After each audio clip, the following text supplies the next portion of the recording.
Hi പ്രിയമുള്ള സുഹൃത്തുക്കളെ, എന്തിനായിരുന്നു പോപ്പുലർ ഫ്രണ്ടിനെ കേന്ദ്ര സർക്കാർ നിരോധിച്ചത്?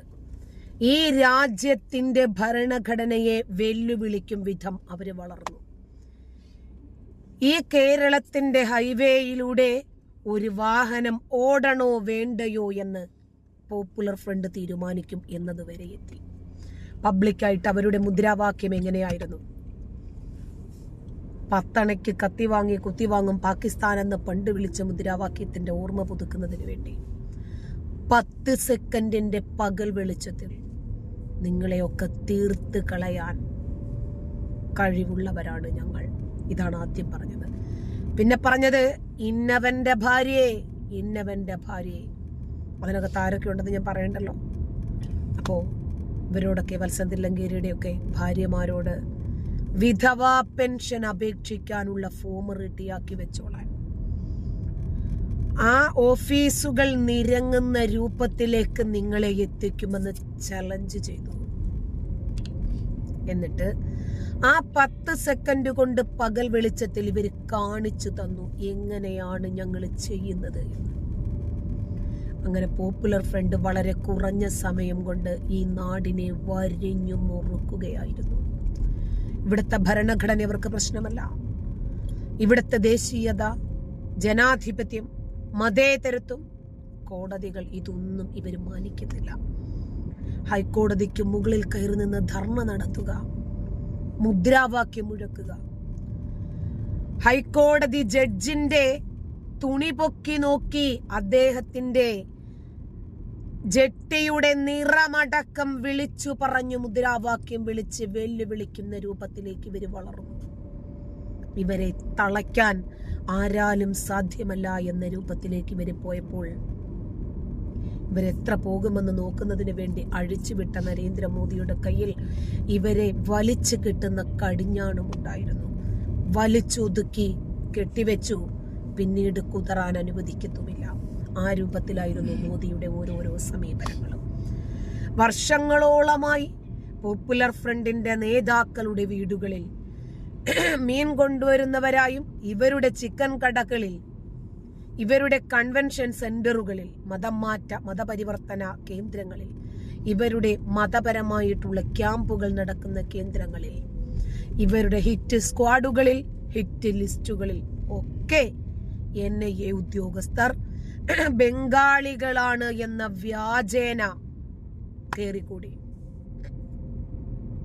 അങ്ങനെയാണ് ഇവരുടെ രഹസ്യങ്ങൾ പഴുതടക്കം ഒരു പഴുതുമില്ലാതെ സകല തെളിവുകളും കോടതിയെ ബോധ്യപ്പെടുത്താനും അങ്ങനെ ഈ സംഘടനയെ ബാൻ ചെയ്യാനും കഴിഞ്ഞത്. ഇന്നിപ്പോൾ അതിനേക്കാൾ അപകടകരമായ രൂപത്തിൽ വളർന്നു വരികയാണ് നമ്മുടെ ജമാഅത്തെ ഇസ്ലാമി. അതെ, ജമാഅത്തെ ഇസ്ലാമിയെയും തളയ്ക്കാനുള്ള സന്ദർഭം എത്തിയിട്ടുണ്ട്. ഇന്നിപ്പോൾ ബംഗ്ലാദേശിൽ എന്താണോ ജമാഅത്തെ ഇസ്ലാമി ചെയ്തു കാണിച്ചത്, അതേപോലെ തന്നെ നമ്മുടെ നാട്ടിലെ ജമാഅത്തെ ഇസ്ലാമിക്കാരും തുനിഞ്ഞിറങ്ങിയാൽ നട്ടെല്ലില്ലാത്ത മൈക്രോ ഫിനാൻസിൽ നോബേൽ സമ്മാനത്തിന്റെ പുരസ്കാര ജേതാവായ മുഹമ്മദ് യൂനസിനെ പോലെ അതേ തുലാസിൽ വെച്ച് നരേന്ദ്രമോദിയെയും നിങ്ങൾ തുലനം ചെയ്യാൻ ശ്രമിക്കരുത് എന്ന് മോദി പറഞ്ഞു. ജമാഅത്തെ ഇസ്ലാമി എന്താശയമാണോ അവർ മുന്നോട്ട് വെക്കുന്നത്, അബുൽ അല മൗദൂദിയുടെ അതേ ആശയം തന്നെയാണ് ലോകത്തെവിടെയായിരുന്നാലും ജമാഅത്തെ ഇസ്ലാമി എന്ന സംഘടന മുന്നോട്ട് വെക്കുന്നത്. വിദ്യാർത്ഥി പ്രക്ഷോഭം എന്ന രൂപത്തിൽ, സംവരണ വിരുദ്ധ രൂപത്തിൽ തുടങ്ങിയ ഒരു ചെറിയ പ്രക്ഷോഭം, ഒരു പ്രതിഷേധം ഒടുവിൽ ബംഗ്ലാദേശിലെ മുഴുവൻ ഹിന്ദുക്കളെയും കൂട്ടക്കുരുതി ചെയ്യുന്നതിലേക്ക്, ബംഗ്ലാദേശിലെ പെൺകുട്ടികളെ ബലാത്കാരം ചെയ്യുന്നതിലേക്ക് അവരെ കൊണ്ടുവന്നെത്തിക്കുകയും അവരുടെ പ്രധാനമന്ത്രിയായ ഷെയ്ഖ് ഹസീനയ്ക്ക് ആർമി നൽകിയത് 1 മണിക്കൂറാണ്. അതിനോടകം ഇവിടെ നിന്ന് സ്ഥലം വിടണമെന്ന് 40ാമത്തെ മിനിറ്റിൽ ആ സ്ത്രീ ജീവനും വലിച്ചുകൊണ്ട് സ്ഥലം വിടുകയാണ് ചെയ്തത്. സ്വന്തം രാജ്യത്ത് ജനാധിപത്യപരമായിട്ട് വോട്ട് ചെയ്ത് തെരഞ്ഞെടുക്കപ്പെട്ട ഒരു പ്രധാനമന്ത്രിയുടെ അവസ്ഥ ഇതാണ്. എന്തുകൊണ്ടാ? മതം ഭൂരിപക്ഷമായതുകൊണ്ട്.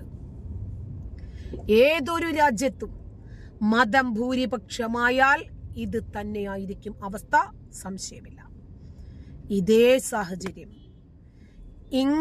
ഈ കേരളത്തില്, ഇന്ത്യയിലെ വിവിധ സംസ്ഥാനങ്ങളിൽ ജമാഅത്തെ ഇസ്ലാമി അങ്ങ് എടുത്ത് പ്രയോഗിക്കാം എന്നാണ് വിചാരിച്ചതെങ്കിൽ നരേന്ദ്രമോദി ഈ രാജ്യം ഭരിക്കുന്നിടത്തോളം കാലം നടപ്പില്ല എന്നത് ഒന്ന് ഓർമ്മിപ്പിക്കുകയാണ്. വളരെയേറെ നിഗൂഢതകൾ നിറഞ്ഞ ഒരു പ്രസ്ഥാനമാണ് വൈരുദ്ധ്യങ്ങൾ. ജമാഅത്തെ ഇസ്ലാമി വളരെയേറെ നിഗൂഢതകൾ നിറഞ്ഞ ഒരു പ്രസ്ഥാനമാണ്. വൈരുദ്ധ്യങ്ങൾ ധാരാളമുള്ള ഭീകര ചിന്തകളും ഭീകര ആശയങ്ങളും സമൂഹത്തിൽ പ്രചരിപ്പിക്കുന്നതിന് പ്രവർത്തിച്ചുകൊണ്ടിരിക്കുകയും ചെയ്യുന്ന ഒരു പ്രസ്ഥാനമാണ് യഥാർത്ഥത്തിൽ ജമാഅത്തെ ഇസ്ലാമി എന്ന് പറയുന്നത്. നമസ്കാരം. നമ്മുടെ ഈ ഭാരതത്തെ രണ്ടായി വിഭജിക്കുന്ന ആശയങ്ങളെയും മതപരമായിട്ടുള്ള വർഗീയതകളെയും എന്നേക്കുമായി തുടച്ചു നീക്കുവാൻ ഒരുപക്ഷെ നരേന്ദ്രമോദി സർക്കാരിനെ കൊണ്ട് സാധിച്ചിട്ടുണ്ട്. അതിനുള്ള ഏറ്റവും വലിയ ഉദാഹരണമാണ് നമ്മുടെ ഈ ഭാരതത്തിൽ PFI പോലുള്ള സിമി പോലുള്ള മതവർഗീയ സംഘടനകളെ എന്നേക്കുമായി തുടച്ചു നീക്കിയത്. എന്നാൽ അതിനുശേഷവും അത്തരത്തിലുള്ള ആശയങ്ങൾ മുന്നോട്ട് വെച്ചുകൊണ്ട് തന്നെ PFI പോലുള്ള സംഘടനകളുടെ പോഷക സംഘടനകൾ ഭാരതത്തിൽ മുളച്ചു വരികയും അവയെയും വേരോടെ പിഴുതുകളയുവാനും നമ്മുടെ ഈ രാഷ്ട്രത്തിനെ സേവിക്കുന്ന സംരക്ഷിക്കുന്ന നേതാക്കന്മാർക്ക്, നരേന്ദ്രമോദി അടങ്ങുന്ന നേതാക്കന്മാരെ കൊണ്ട് സാധിച്ചിട്ടുണ്ട്. എന്നാലും ജമാഅത്തെ ഇസ്ലാമി പോലുള്ള സംഘടനകളും അവരുടെ ആശയങ്ങളും ഇന്നും SDPI പോലുള്ള ചില സംഘടനകളിലൂടെയെങ്കിലും നമ്മുടെ രാജ്യത്തിന്റെ അങ്ങോളം ഇങ്ങോളം വ്യാപിക്കുന്നുണ്ട് എന്നതാണ് പ്രധാനപ്പെട്ട ഒരു ഘടകം. അതിനെ സാധൂകരിക്കുന്ന ചില വാക്കുകൾ നമുക്കൊന്ന് കേൾക്കാം.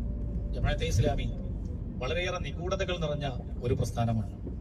വൈരുദ്ധ്യങ്ങൾ ധാരാളമുള്ള ഭീകര ചിന്തകളും ഭീകര ആശയങ്ങളും സമൂഹത്തിൽ പ്രചരിപ്പിക്കുന്നതിന് പ്രവർത്തിച്ചുകൊണ്ടിരിക്കുകയും ചെയ്യുന്ന ഒരു പ്രസ്ഥാനമാണ് യഥാർത്ഥത്തിൽ ജമാഅത്തെ ഇസ്ലാമി എന്ന് പറയുന്നത്. ഇന്നത്തെ ഈ സമയത്ത് പുത്തനാശയക്കാരായ ആളുകൾ അവരുടെ ആശയങ്ങളെ ജനങ്ങൾ കൈയൊഴിഞ്ഞുകൊണ്ടിരിക്കുന്ന ഒരു കാലഘട്ടമാണ്. മുജാഹിദാണെങ്കിലും ജമാഅത്തെ ഇസ്ലാമി ആണെങ്കിലും അതിന്റെയൊക്കെ അബദ്ധങ്ങളെ സംബന്ധിച്ച് കൃത്യമായ ചില ധാരണകൾ ലോകത്ത് മുഴുവനുമുള്ള ജനങ്ങൾക്കുണ്ട്. അതുകൊണ്ടാണ് ചില പുതിയ വേഷങ്ങളിൽ, പുതിയ രൂപഭാവങ്ങളിൽ, പുതിയ ചിന്തകളിൽ, അജണ്ടകളിൽ ചില ആശയങ്ങളെ ഒളിച്ചു കടത്താൻ വേണ്ടി ബിദഈ സംഘടനകൾ, പുത്തനാശയത്തിന്റെ ആളുകൾ അവർ പരിശ്രമിച്ചു കൊണ്ടിരിക്കുന്നത് എന്ന് നമുക്ക് മനസ്സിലാക്കാൻ കഴിയും. വളരെ അപകടകരമായ ഒരു കാര്യമാണ്. ഇപ്പോ ഇത്തരത്തിലൊരു നിരീക്ഷണം പറഞ്ഞത് ഞാനോ നിങ്ങളോ ഒന്നുമല്ല.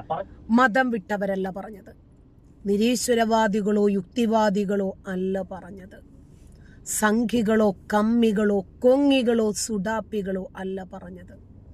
ഒരു മുസ്ലിം പുരോഹിതനെ സംബന്ധിച്ചിടത്തോളം അവർ ഈ രാഷ്ട്രത്തെ വിലമതിക്കുന്നുണ്ടെങ്കിൽ ഈ രാഷ്ട്രത്തെ ബാധിക്കുന്ന ഏതു വിഷയത്തെ സംബന്ധിച്ചും അവർ ശക്തമായ രൂപത്തിൽ അഭിപ്രായങ്ങൾ പറഞ്ഞിരിക്കും.